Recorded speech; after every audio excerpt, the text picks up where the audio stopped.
that theme of is it making it safe to connect is really the thing I want to talk to you about today. This is a project that, well, a couple of projects I've been doing in collaboration with John and with Nick, who's going to speak after me. So I'm going to steal all Nick's thunder if I'm not careful, but he has seen my slides, so I hope that doesn't happen. We're thinking really about the security of IoT, as you might expect at this event.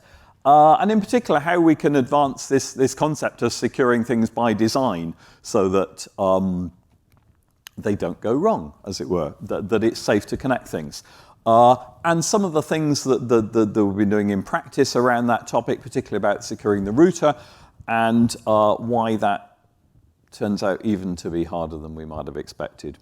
So in a sense, if you want some positioning in my talk, then many of the things that Ben just talked about is in BT Labs. I'm going to talk about some of the technologies that might make some of those things possible, and that's the area we're looking at. I suppose when I talk about IoT, I could mean many things. Our focus mostly has been in that fairly domestic network context, where you haven't got an analyst who can sit there and tell you what's going on. People want to plug things in and have them work, and have no expertise in debugging what might have gone wrong if it doesn't, or when it stops working. There's some spillovers from that context to small businesses. There's less spillover to enterprise networks, where you might hope that you've got some experts who can help you run those things. There's probably some spillover to industrial IoT, but I'm not going to claim any expertise there. And I think the parameters of that context are a bit different. But there are clearly many threats, even in this domestic IoT context. We could ask what the impact of those is, and I think we're still going to learn about that. I think there's a burgeoning market in devices that might do evil things to my network. I know to my own cost. I bought a video camera from a well-known online company, plugged it in, and it was ARP spoofing my router on my network. So it was, in principle, it would have grabbed all the network traffic from my home network if I'd let it sit there very long. Those things are out there. I don't know I don't have any data on the proportion of those, but there are clearly quite a lot of them. And yet, on our home networks, we tend to dial down quite a lot of security. So one of the observations Nick made early on in our project, and I'll mention it later in one of the things we were doing, is that when you log into your home router, you very often have to click past all these warnings about there being no certificate or it being out of date, or there being basically no security on your connection to your home router. And that's true of almost everybody's home router, and we just click through it and we imagine it won't be a problem. But if there are devices on the market that want to attack my home network, sooner or later it will be quite a significant problem, even on my home network. So there's certainly a threat out there. Scale of it, all that others decide, but we certainly need to pay attention to the technologies that we're delivering in that space and what to do about those things, because there are some inherent vulnerabilities in the way we've tended to do things in the past.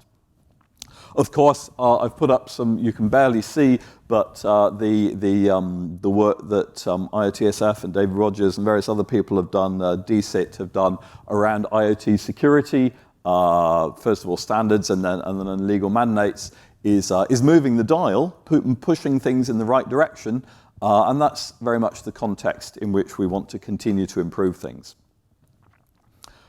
There are many ways to look at the security of IoT devices, of course, and in particular the security of routers, which I'll spend most of my time talking about. We could talk about supply chains, we could talk about the vulnerability of the firmware, we could talk about physical attacks for poking things into my devices. My main focus is on how you might attack them through the front door. In a sense, the most worrying place is the network connection. As I've said, the local network connection might be quite problematic.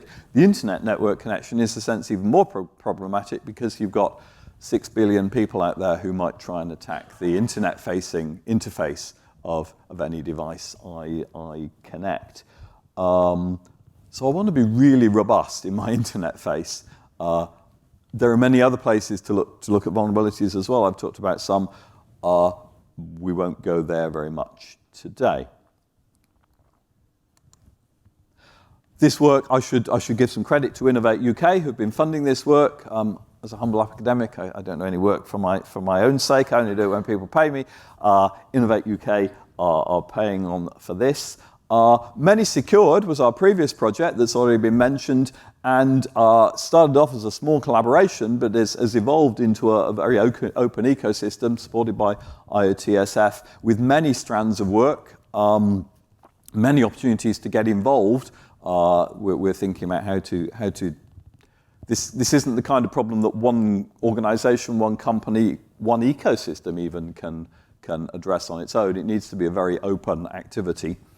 Many Secured is the place for doing that. And then our currently funded project is Secure Networking by Design, which I'll come back to in the later part of this talk. That Many Secured has many work strands. One of them is that securing that connection to your local devices, your router or other things that present a web interface. Turns out to be a really hard technical problem that I think we've explored the dimensions of it, but perhaps not moved the dial very far on getting any solutions. But there are a bunch of other activities within that space. So for example, in order to ask those questions about whether devices are misbehaving on my network, a prerequisite is to know what those devices are. Indeed, should I allow devices to join my network in the first place? Well, what are they? Over 10 years ago, one of my students came to me with his risk assessment. He was thinking about IoT devices and says, well, what if the smart fridge pretends to be a smart washing machine? Where do we go from there? And that's probably an implausible use case, but well, perhaps devices of one manufacturer may at some point gang up on devices of another manufacturer. I wouldn't want to rule it out. But there are many other more insidious or immediate threats that might arise from connecting devices to our network without knowing what they are. But there are a lot of dimensions to that question of what are you? And they're tied up with supply chain issues, they're tied up with manufacturing cost issues. If I want to put a unique identifier, a cryptographic identifier on each device, the provisioning of that adds quite a lot to a device that might itself be sold as being a very cheap device. So there are a lot of complexities in just getting my devices on the network, let alone with knowing how they're supposed to behave. So one of the core pieces of work in Many Secured is this activity we called distributed device descriptors, which are both about identifying the type of device. Is it a washing machine or a fridge or a light bulb or a router or a heart monitor or something else? And then critically, if I want to do any cryptography with that device, either to securely identify or to interact with it in a confidential way, then I need to provision key material, or I need to know its key material when I provision it on the network.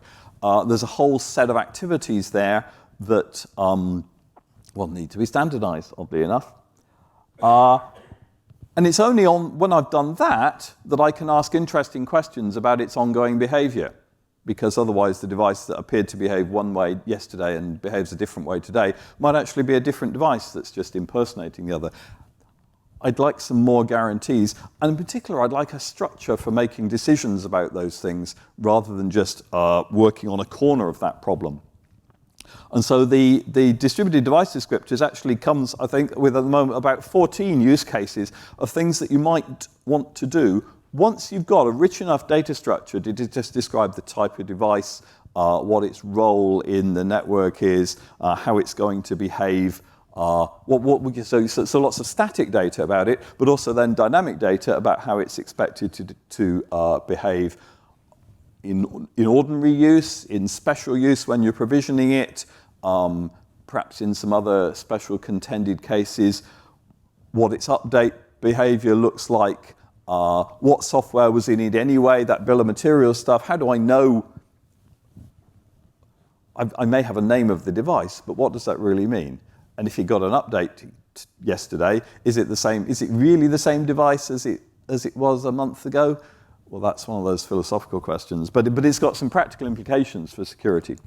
So there are a whole bunch of guiding principles behind those use cases so that we don't just want to address brand new devices, but do the best we can with the things that are already on that scary online marketplace and being shipped to mugs like me. And even deal with all those other things that you don't read about in security papers from academics, like, well, what if the manufacturer's gone out of business? Or somebody else has taken on responsibility for that firmware. Do people actually take on responsibility for firmware, or do they just throw it away? Well, that probably depends on who was paying.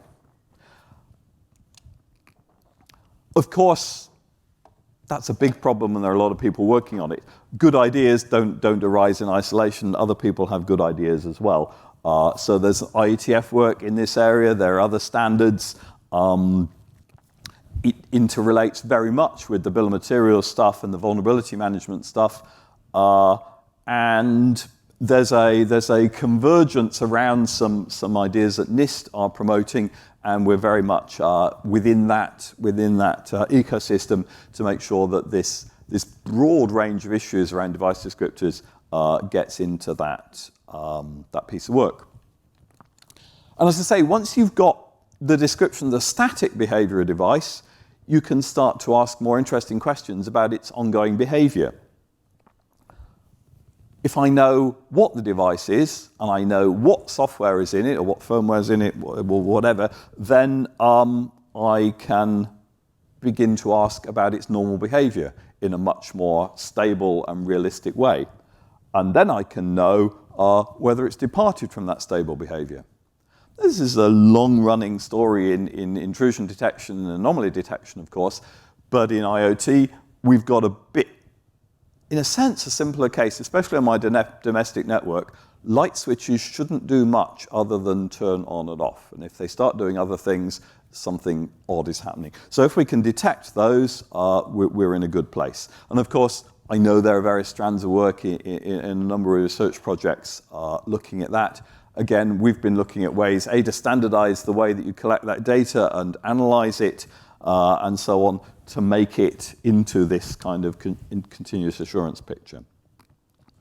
Because we want to be able to do it in near real time, we want to be able to block flows that don't conform, we want to be able to raise alarms, but to whom do you raise an alarm? I don't think my mother will know what to do with most of the alarms that you might raise at this level of abstraction. So somebody else has to monitor that, and we need some AI to do that. But what are we asking the AI to do? Can we have a human in the loop? Well, probably not.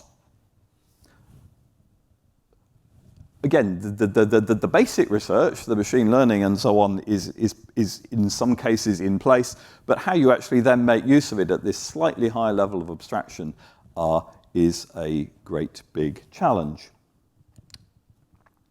And then the thing that gave me the title, and I've only got half the talk left to talk about, is securing the router itself. It doesn't have to be the router. It might be, actually, many of these remarks will apply to other IoT devices as well, but the router seems like a good place to put our attention. And I'll use the word router, even though if I was picking up my networking textbook, the device in question might be a gateway or a bridge or something else. Router seems to be a good word to cover everything. These are modest devices, notwithstanding the excellent engineering of BT's Home Hub, but they're very powerful by the very fact that they're very exposed. They're necessarily facing the internet, and they've got a lot to do. At very least, they're providing router functionality. At very least, they're almost certainly providing some kind of DNS functionality. In an IoT context, they might be providing all kinds of other device management. And if that's not your edge router, that might be some other device on my network, some other bridge, to which all these comments apply, as I say. And we know that these devices have significant vulnerabilities in them, like everything in our ecosystem. Our routers are providing firewall functionality. They will themselves be vulnerable. They may be the opportunity for an adversary to jump off to many other places. which is why they seem like a good object of study. But when you start to look at the state of the art, yeah, it's a bit messy. Again, your beautiful theory would say, well, when you find a vulnerability, you'll put in a patch, won't you? But, well, who patches what and when? Well, the answer is is patchy. Apologies for the pun. The economic incentives for patching home routers, say, are not necessarily well aligned with what a sort of security purist might imagine is the way to approach it. The new legislation will nudge this forward in the IoT regulation cases, but having to have a patching policy isn't quite the same thing as making sure that patches get applied in a timely way. I forget where this statistic about routers constituting 60% of all vulnerable internet-connected devices comes from. It sounds quite arresting, and I find it hard to believe, but it's not my statistic. But there's certainly a lot of them, whether it's 60%, who knows. There's a wild diffusion of responsibility. Depends on your ISP, of course, but in many cases, the ISP isn't the person who made the router. The ISP may actually know very little about the software inside the router anyway, and the ISP's motivation isn't necessarily securing your network. It's providing a service at a cost without their network disappearing. So actually we went and interviewed a bunch of router manufacturers and product managers and people in this space and tried to understand how they approach this kind of vulnerability management. And an easy observation is that whilst you might pick up your CVE database and it comes with a severity score for vulnerabilities, in practice, of course, the vendor is more interested in customer impact than on what that security vulnerability score is. And if the router is still working and the customer's still got service and isn't seeing a significant degradation, then it's much harder to care about the vulnerability. This complex supply chain is similarly a huge issue in deciding, well, there may be a vulnerability in this router, but I don't know what the software in it is, and the company that wrote the software is no longer supplying us, so I've got nothing I can do about it. Simplest solution is to ship customers a new router, perhaps, in some cases. I mean, that may sound a lot more expensive than shipping updates, but the economics will be different, especially if the router is nearing the end of its life. And then the weirdness, of course, that in practice, if a customer's got a router that appears to be working, I'll ship them a new one, and they'll say, why would I want to plug this one in? The old one still works. And that's very hard to manage in that context. You haven't got an IT person who you can bring up or go and bang on the door and start unplugging things, as happens in my office if I do bad things. In that home network, it's just there. So if you want to read that paper, the reference is there. There are lots of these little gems of observation that point out that something like a home router is in the hands of people, 99% of whom don't even know anything that I've just been talking about. They just want it to work. And if it does, they won't ask any more questions. And that means that many of the assumptions that we as engineers bring to this context are not the ones that apply to the consumer. And sometimes we need to be reminded of that. But those routers are very powerful, as we said. We need to be able to trust our routers. We need some, well, I claim, because I've been working in secure hardware for decades, we need some secure hardware in our routers, whether that's doing some secure boot kind of thing, whether that's doing key management, a whole bunch of other issues about whether we can really deliver secure boot at scale on those kinds of devices, but that's for another day as well. In particular, we're interested in memory vulnerabilities because, as was mentioned in the previous session, memory vulnerabilities are the stuff that an awful lot of adversaries go after because there are so many of them.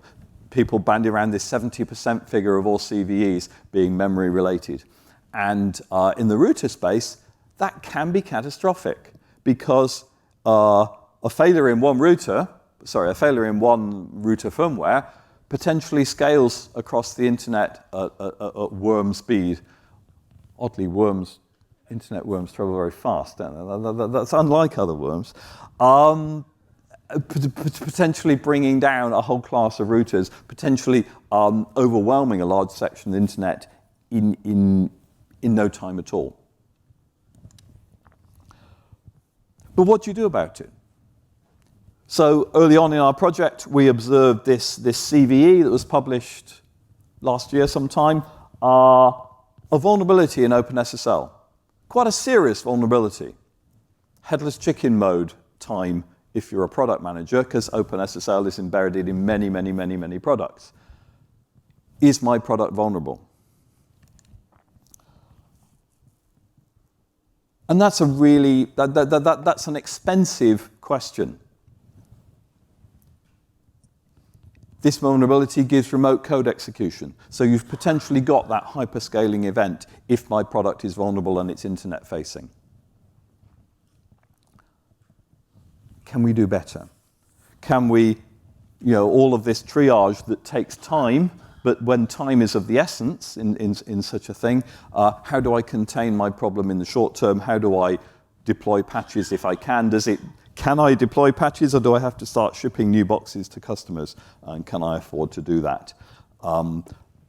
It becomes, the knowledge of such a vulnerability becomes very expensive very quickly.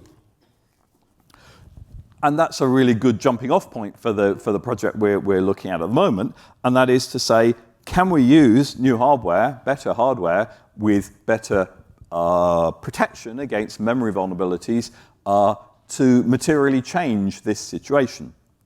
So hopefully many of you in the audience have heard about the Cherry work that started in Cape.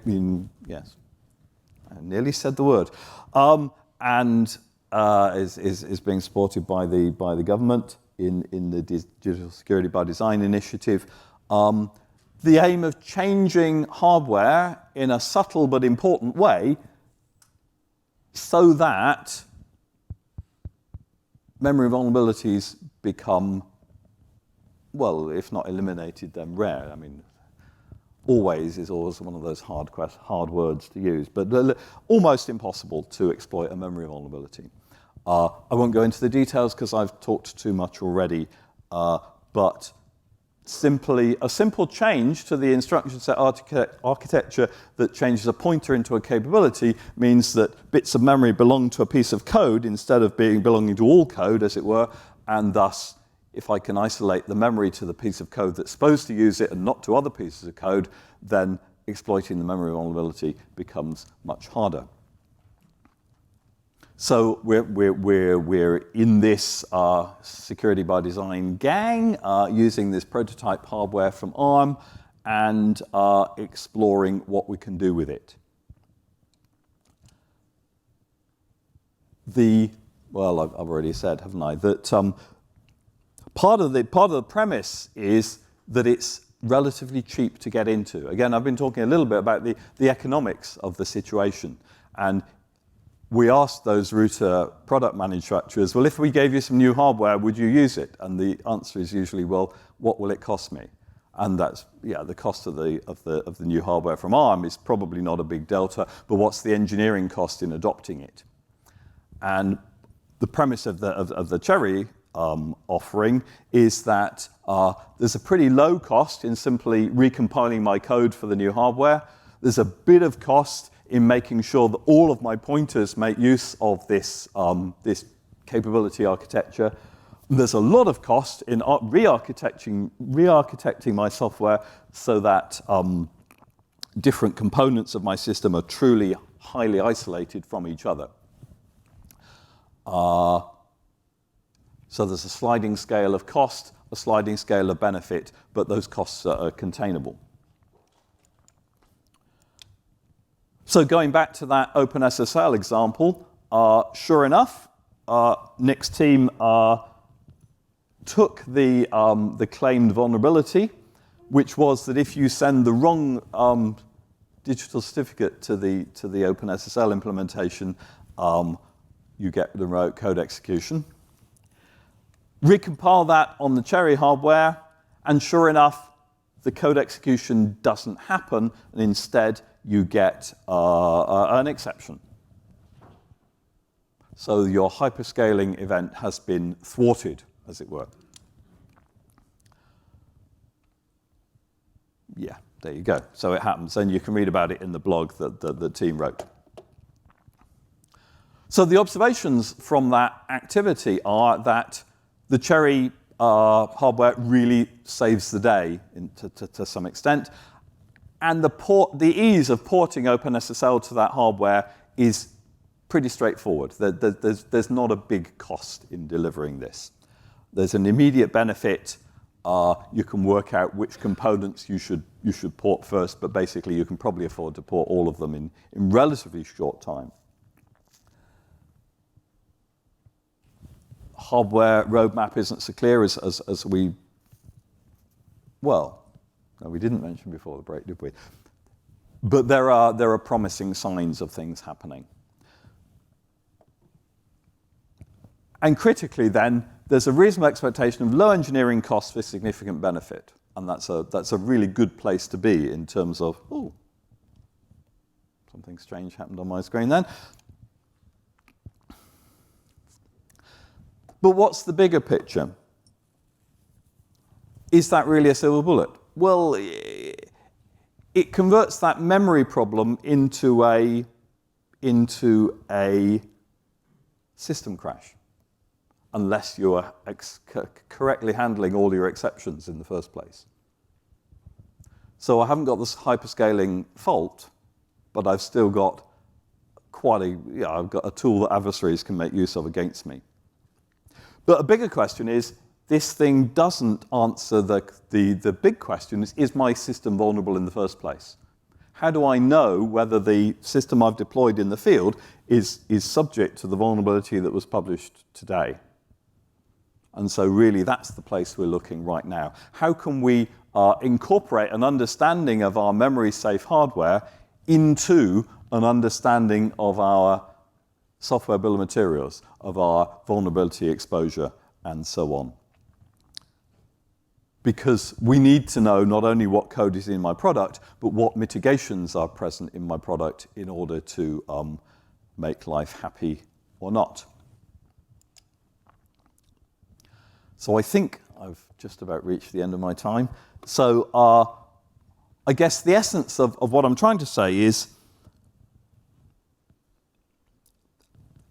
there are vulnerabilities. I don't know how severe they are, but I know I ought to be doing better in my engineering, because some vulnerabilities come back and bite you. And if you wait until you know which ones are going to bite you, it's too late. So doing security by design in the first place is the way to do it. We've made some good progress with many secured. Focusing on the router gives us some benefit if we deploy modern, up-to-date memory-safe hardware. But there's still a whole lot of process issues, some engineering issues to work around to make sure that we understand how good that is for us. And I'll stop there. Thank you.